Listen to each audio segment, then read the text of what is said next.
Fog curled low across the valley, soft and silver, like spilled breath from a sleeping god. Beyond the stone walls of Elarion, the forest waited, ancient, patient, and alive in ways no mortal dared to name. The villagers called it the Whispering Wood, a place where the wind spoke with voices that were not its own. They said, if you walked too deep, you might hear someone calling your name, someone who should not exist anymore. For centuries, parents warned their children never to go beyond the white oaks that marked the forest's edge. It hungers for hearts, they whispered, especially those foolish enough to love. But warnings fade with time, and so do fears. Only the old storytellers still remembered the truth. Once, long ago, the royal blood of Elarion had angered the spirits that lived beneath the roots and rivers. A curse was born that night, silent and waiting. And one day, it would find a heart soft enough to break.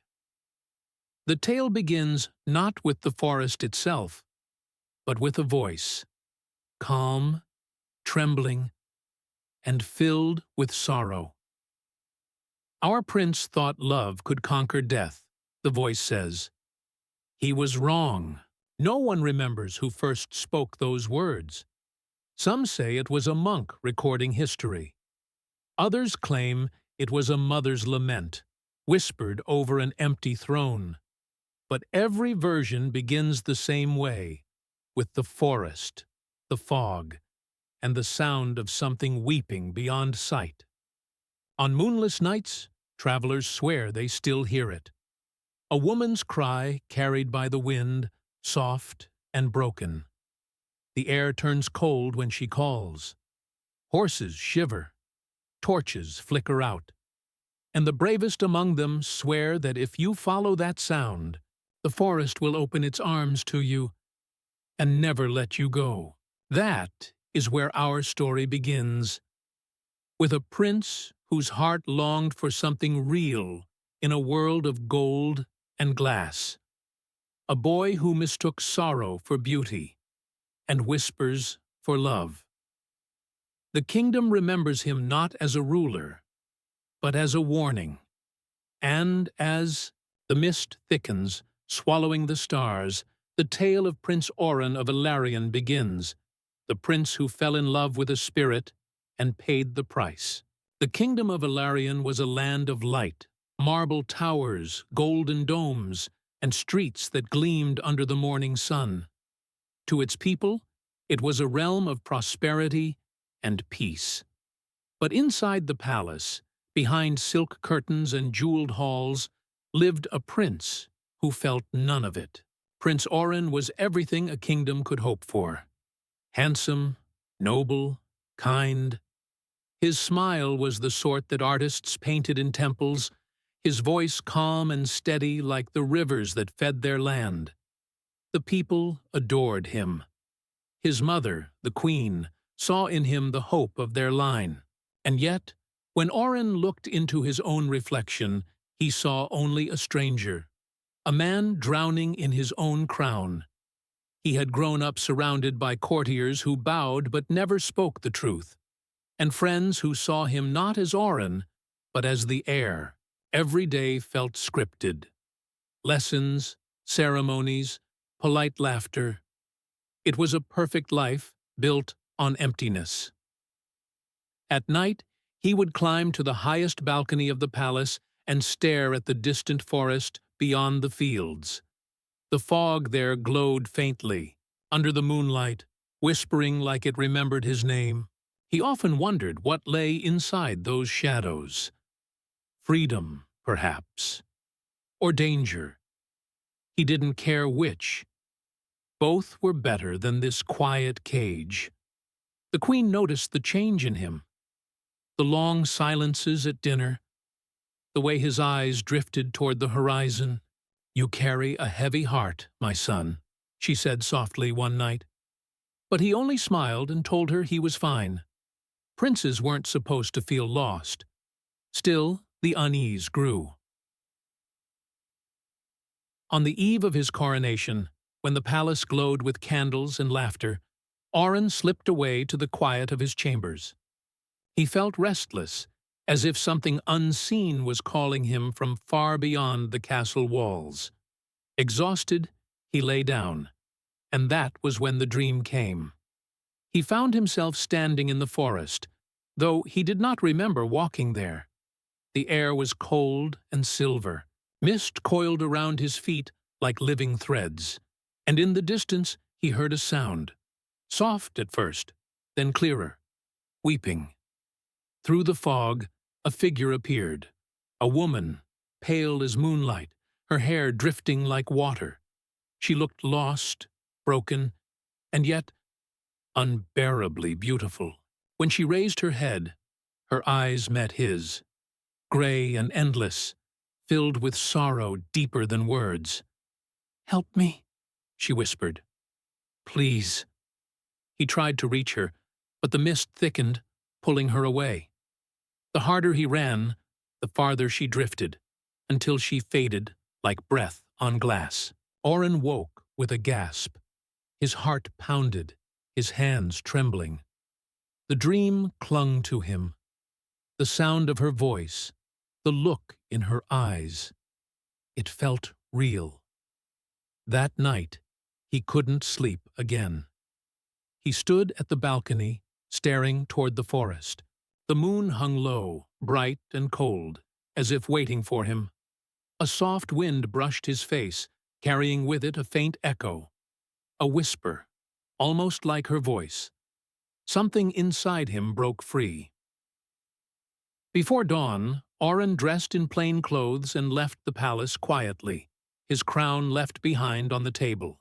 No guards, no horses, no royal escort.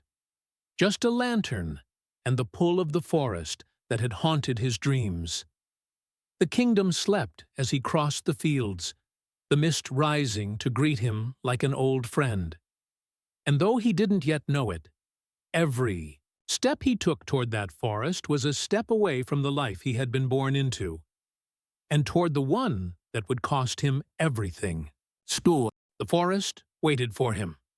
Prince Auron stepped into the whispering wood just as dawn broke, the first light cutting through the fog like fragile glass. The air was colder here, too still, as if even the wind feared to move. Every sound, every crack of twig, echoed like a heartbeat in the silence. He had expected to feel fear. Instead, he felt something else. Recognition, as though the forest had been waiting for him. The deeper he went, the stranger the world became. Trees twisted toward one another like whispering figures. Silver moss glowed faintly under his feet. The air shimmered in soft hues of green and gold, and time itself seemed to hesitate. The further he walked, the less he could tell whether minutes or hours had passed. At the center of the wood, a faint sound reached him, soft, melodic, and achingly sad. It was humming. No, weeping. Auron followed it, drawn by something stronger than curiosity. His breath trembled. The mist thickened, curling around him like ghostly fingers. Then suddenly, it parted. And she was there, the woman from his dream. She stood beside a small, glassy pond, her reflection rippling beneath her bare feet, though she made no motion at all. Her hair floated around her shoulders like strands of light.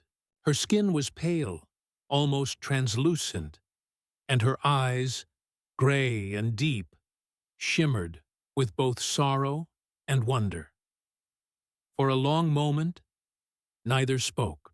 The forest seemed to hold its breath. Auron took a step forward. "Who are you?" he whispered, though part of him already knew. Her gaze lifted slowly. Her lips parted as if she hadn't spoken in centuries. "No one," she said softly. "No one who should be remembered." Her voice carried a sadness that ached in his chest. He wanted to ask more, but she looked away, toward the water, where the reflection of her face began to blur. "You shouldn't be here," she murmured. "Mortals do not belong in this place." "I dreamed of you," he said. "I heard you calling." A faint light flickered in her eyes. Surprise, then fear. "Dreams are doors," she whispered. "You should never have opened this one." He stepped closer, heart pounding. "Then why do I feel like I was meant to?" For the first time, she looked at him fully, and in that gaze was an entire world. Grief, beauty, longing, and something like hope. "Because your blood remembers me," she said. He froze. "Remembers you?" She nodded slowly, her form shimmering faintly like smoke in sunlight. "Long ago, your ancestor, King Theron, sentenced me to death. He said I was a witch who cursed the land. I was only a healer. But his fear made me a monster." Her voice trembled, but her eyes burned with quiet strength. "When I died, the forest took me. It bound my soul to its roots so I could never leave, never rest." Oren's throat tightened. Shame and sorrow twisted through him. The sins of his bloodline weighed heavy in that moment. "Then this curse. It's because of us," he said softly. She gave a faint, sad smile. "Your family's fear created me. Their mercy could have freed me." Silence fell. The trees seemed to listen, their leaves whispering faintly like sighs. He stepped closer again, though the air grew colder. "If you're bound here, I'll find a way to break it." Her eyes widened slightly, not in joy, but in dread. "Do not make promises to spirits, Prince of Elarion. Love or pity from your kind always ends in ruin." "I don't care," he said, voice trembling. "You don't deserve to be forgotten." For the first time, her expression softened, a flicker of warmth breaking through the sorrow. "Then go," she whispered, "before the forest remembers you too." But he didn't move. Something deep within him, something he couldn't name, anchored him to her. And as the mist rose again around them, she began to fade, her outline dissolving into silver light. "I will return," he said quietly. Her voice, soft and echoing, answered from the mist. "If you do, you will not leave unchanged." He turned back toward the path, heart heavy yet alive in a way it had never been before. Behind him, in the shadows of the ancient trees, a faint shape moved, darker than the mist, silent and watching. Something unseen stirred in the forest's heart, as if aware that fate had just been awakened. For 3 nights after his first meeting with the spirit, Prince Oren could not rest. Every time he closed his eyes, he saw her face, the way the light curved around her, the sadness in her voice, the way she spoke his name as though she already knew his heart. The palace felt colder without her presence, the walls tighter, the air thinner. By the 4th night, he could no longer fight the pull. He slipped out once more, silent as shadow, his cloak drawn tight around him. The guards at the gate had long grown used to his nightly wanderings, thinking their prince simply restless. None guessed that he was walking into the arms of a ghost. The forest welcomed him again, soft and endless. This time, she was waiting, standing in a ring of pale flowers that glowed faintly in the dark. "You came back," she said, her voice carrying both wonder and sorrow. "I told you I would." From that night on, Oren returned again and again. At first, he brought only words, stories from the palace, songs of the kingdom, laughter she had not heard in centuries. She listened quietly, sometimes smiling, sometimes weeping without sound. Then he began to bring small gifts, wild roses, silver combs, books bound in gold. But Lyra, for that was her name, needed none of them. "The forest gives me all I need," she told him softly. "But I thank you, Oren. It has been long since anyone offered me kindness." Their meetings stretched from moments to hours, from hours to nights. Beneath the moonlight, they talked of the world, of love, loss, and things forgotten. Lyra told him of her village long gone, her dreams of healing the sick, her unjust death at the hands of a frightened king. Oren listened, his heart aching for her. He began to see her not as a spirit, but as something more. Someone trapped between worlds, yearning for a life stolen away. He started to laugh again. The heaviness that once lived in his chest began to fade, replaced by a quiet, dangerous happiness. But others noticed the change. At the palace, his advisors whispered. "The prince grows distant," they murmured. "He disappears for hours, returns with eyes full of wonder and hands smelling of moss." The queen, though gentle, felt unease. "He is my son," she said, "but he walks with shadows." She ordered the royal priest to bless his chambers. Candles were lit, prayers spoken, and charms hung above his door. But none of it could break what had already taken root in his heart. Each night, Oren returned to Lyra, and each time their bond deepened. They spoke less and simply existed together, sometimes walking through the glowing woods, sometimes sitting in silence as the mist curled around them. Once, he reached for her hand, but it passed through like smoke. She smiled sadly. "We are not meant to touch," she whispered. "The world would not bear it." "I don't care what the world allows," he answered softly. She looked away. "You will." Still, she began to hope, something she hadn't allowed herself in lifetimes. Oren's warmth stirred her, reminding her what it had meant to live, to feel, to dream. Then came the blood moon, a night when the sky burned red and the forest glowed like fire. Lyra stood at the edge of her boundary, staring at the open meadow beyond. "I have never stepped beyond this place," she said.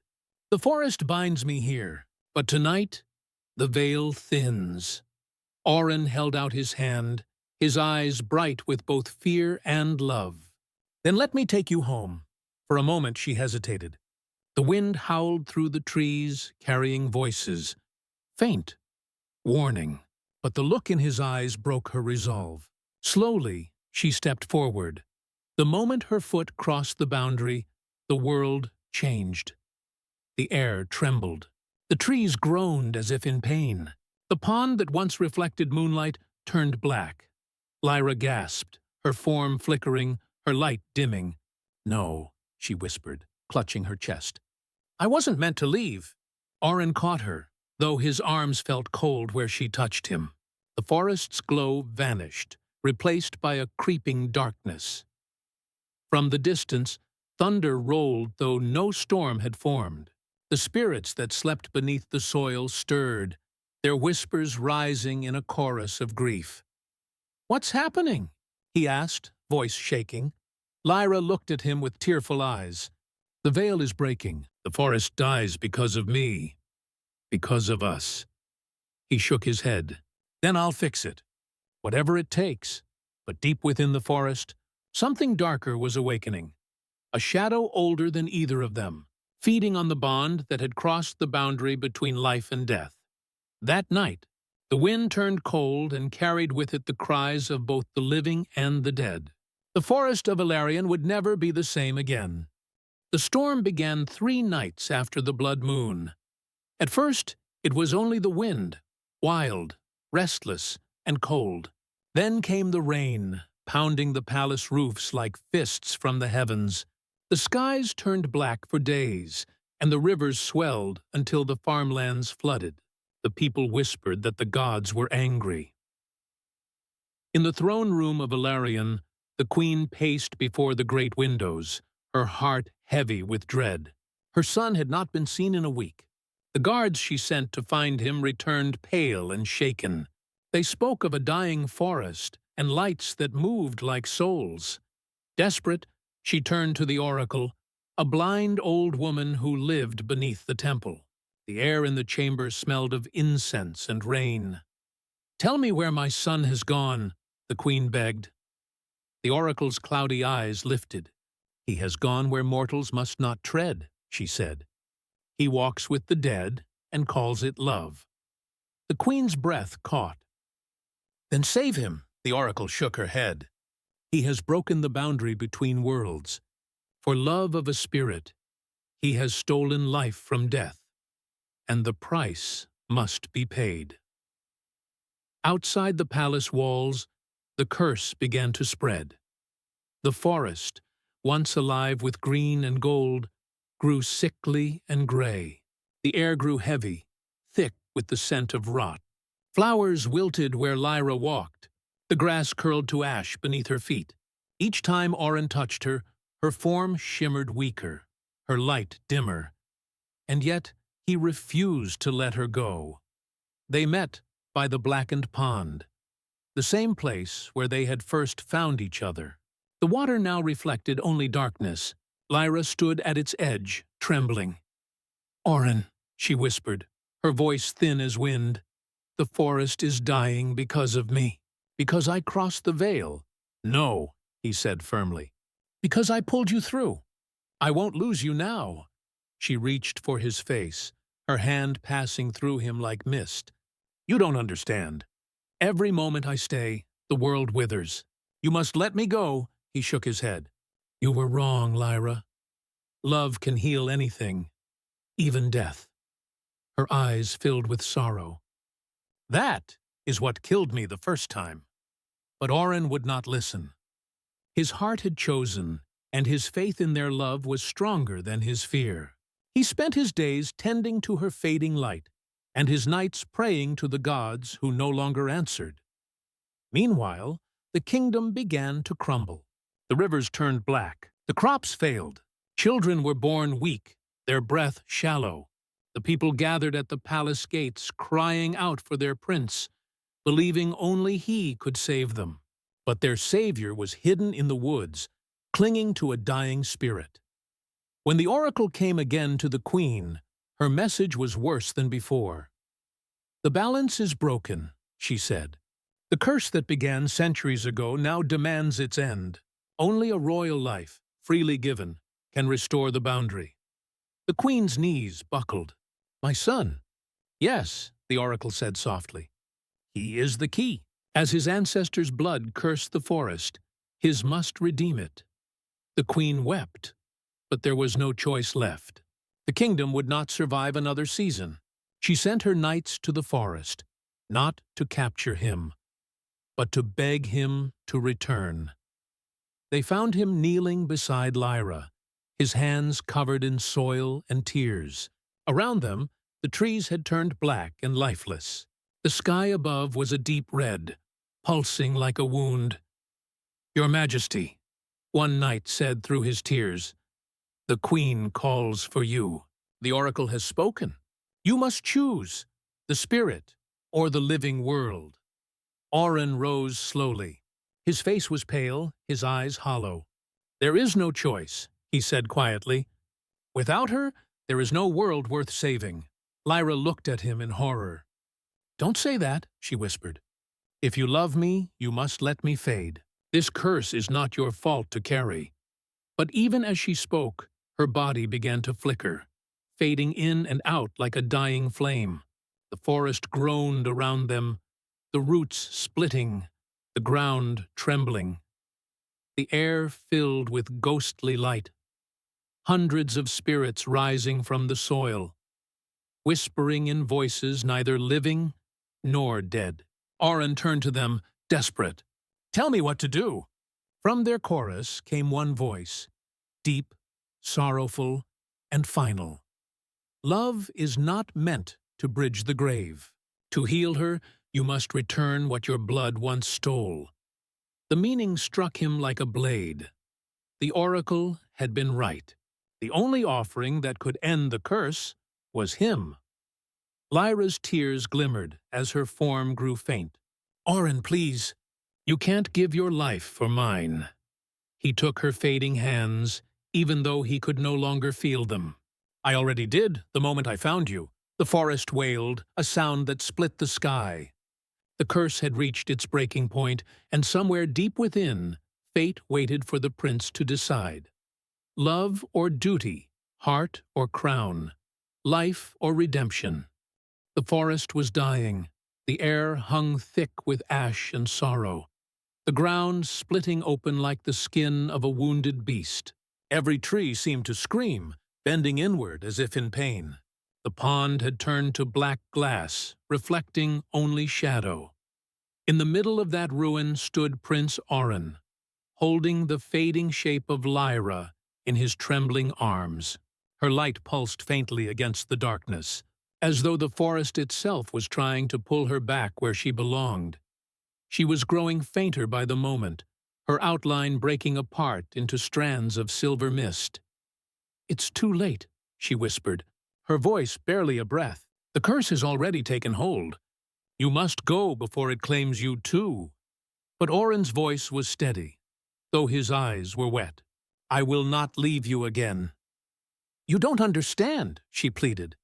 "The forest is bound to your bloodline. You can stop it. You can save them, if you let me go." He looked around at the dying world, the kingdom he had sworn to protect, the trees that had once sung to the wind. He thought of his mother's face, of her laughter, of the people who had once cheered his name. And then he looked back at Lyra, fragile, luminous, fading. "I can't," he said softly. "You are all that feels real to me." Lyra reached up, her hand trembling as it brushed the side of his face. "Then let me make you see," she whispered. In that moment, she pressed her forehead to his. Oren gasped as images flooded his mind, visions not his own. He saw her life before death, a young woman of the forest, kind and brave, healing the sick and singing by rivers. He saw the day soldiers came, claiming her for witchcraft when plague struck the city. He saw her dragged before the throne, before his ancestor, a cruel king who feared the power of spirits. Lyra was executed at dusk, her final words a curse upon the royal line. "As long as the forest weeps, your blood shall never know peace." When the vision faded, Oren fell to his knees. "It was my family," he whispered. "It was us." Lyra nodded, tears falling silently down her fading cheeks. "It was never your sin to bear, Oren, yet you tried to heal it with love. That is what makes you different." The forest shook violently now. Roots tore from the ground. Lightning cracked across the sky. The spirits were gathering, pale forms rising from the soil, circling them in mournful silence. From within their chorus came a voice like thunder and wind. "Prince of Elarion, the blood that cursed the forest must end as it began. One life must be given for all." Oren stood slowly, his heart breaking with every breath. He looked down at Lyra, her light almost gone, her form transparent as glass. "I understand," he said quietly. Lyra's eyes widened. "No, no, Oren, you can't," he smiled faintly, though his tears still fell. "You once told me love was not meant to bridge the grave. But maybe it was meant to close it." She shook her head, her voice trembling. "Please, don't do this. There must be another way." "There isn't," he said, his voice steady now. "The curse began with my blood. It should end with it." Lyra tried to hold him, but her hands passed through his chest like smoke. "Oren, I don't want to lose you." He took a deep breath, gazing at her as though memorizing every line of her fading face. "You won't. Wherever I go, I'll find you again. In wind, in rain, in every song the forest sings." Then, turning toward the circle of spirits, he lifted his hands. "Take what you need," he said. "Let her live. Let the kingdom live." The ground split beneath him. A light burst upward, white, blinding, and pure. The spirit's wails turned into song, mournful but beautiful. Lyra screamed his name, reaching for him as his body began to dissolve into light. He smiled one last time. "Forgive them," he whispered. "Forgive us all." And then he was gone. The light spread through the forest like dawn. The blackened trees began to bloom again, flowers bursting open where death had reigned. The pond cleared, reflecting the stars once more. Lyra fell to her knees, weeping. Her body was whole again, but the joy of life felt like a knife in her heart. The curse had ended, but so had the only love she had ever known. The spirits bowed to her before fading into the mist. The forest grew quiet, alive yet grieving. Lyra stood slowly, gazing at the place where he had vanished. "You foolish, beautiful boy," she whispered. "You gave me the world only to leave me alone in it." She walked to the pond, staring into its still surface. For a moment, she thought she saw his reflection beside hers, smiling, peaceful, free. The wind rustled the leaves, carrying a familiar voice. "Don't cry, Lyra. I kept my promise. The forest lives again." She closed her eyes and smiled through her tears. "And so will you," she whispered back. The forest of Elarion breathed once more. The curse was broken, but in its heart, in every whisper of wind, every glimmer of water, the spirit of a prince lingered, gentle and unseen, watching over the woman he loved. Dawn came quietly over the forest of Elarion, where death had ruled for so long. Now there was life. Dew shimmered on the grass like diamonds. Flowers bloomed from roots once blackened by decay. The air carried the scent of rain and renewal. At the center of it all, beside the crystal-clear pond, Lyra awoke. She lay upon soft moss, her body warm, her chest rising and falling with mortal breath. For the first time in centuries, she could feel the heartbeat within her. Her hands trembled as she touched her face, her skin no longer made of light, but of flesh. She was human again. But beside her, the ground was still. Prince Orin lay motionless, his golden hair spread like sunlight on the grass.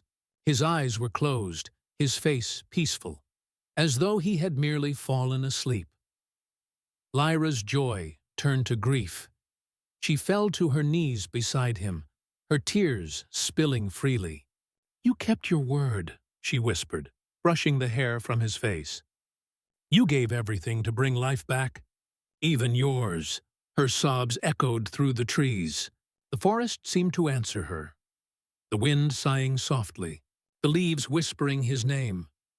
From the distance, the sound of horns rose, the royal guard, led by Queen Isolde, making their way through the newly restored woods. When they arrived and saw their prince's still form, the queen fell to her knees. "My son," she breathed. Her voice broke on the words. She touched his face, her tears falling onto his cold skin. For a long time, there was only silence between mother and son, between the living and the dead. Then Lyra stepped forward, bowing her head. "Your Majesty," she said softly, her voice trembling, "he freed us all. He gave back what your line once took." The queen looked up, and though grief filled her eyes, there was no anger, only understanding. She took Lyra's hand and held it tightly. "Then his death was not in vain," she whispered. Together, they buried the prince beneath the oldest oak in the forest, a place where light and shadow met in perfect stillness. Over his resting place, a single white tree began to grow, its blossoms pale as moonlight, its roots deep and strong. The people of Elarion came to see it, weeping and praying beneath its branches. They called it the Tree of Orin, a symbol of love, forgiveness, and the bond between worlds. As years passed, the story of the prince and the spirit spread across the kingdom. Songs were written, legends told, but none captured the truth of what Lyra felt when she stood before that tree. The ache, the gratitude, the endless longing. She never returned to the palace. Instead, she made her home in the forest, tending to the land that Orin's sacrifice had restored. Each spring, when the tree blossomed, she would sit beneath it and whisper, "I'm still here." The petals would fall gently, like snow, brushing against her hair, and in the soft rustle of leaves she would hear his voice again, faint, loving, eternal. You gave me peace, Lyra. Now live, and let me watch the world through you. And so she did. The curse was broken. The forest lived, and though the prince was gone, his love endured, not as pain, but as the quiet reminder that even the deepest loss can become the root of something beautiful. Centuries have passed since the prince's sacrifice, yet the forest of Elarion still breathes with his memory. Children now play beneath the white tree that rises from the heart of the woods, tall, radiant, and eternal. Its blossoms glow faintly in the moonlight, as if holding the spirit of the one who gave his life to make the world bloom again. Every spring, when the petals drift like snow across the kingdom, the people tell the same story, the tale of Prince Orin and Lyra, the spirit who taught him that love is both gift and curse. By the fireside, elders whisper, "He loved beyond life, and she forgave beyond death."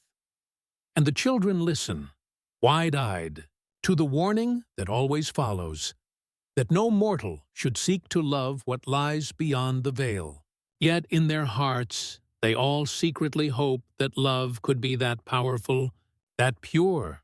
Some say that on quiet nights, when the mist rolls in from the hills, you can still hear a soft voice calling through the trees, not in sorrow, but in peace.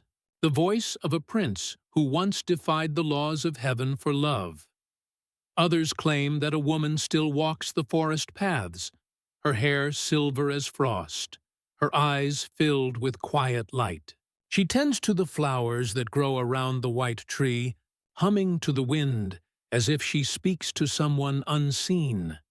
The people of Elarion call it the Forest of Whispers, and when the breeze stirs the leaves, carrying a soft echo through the branches, they say it is not the wind at all, but the eternal murmur of two souls who found each other across worlds and never truly parted.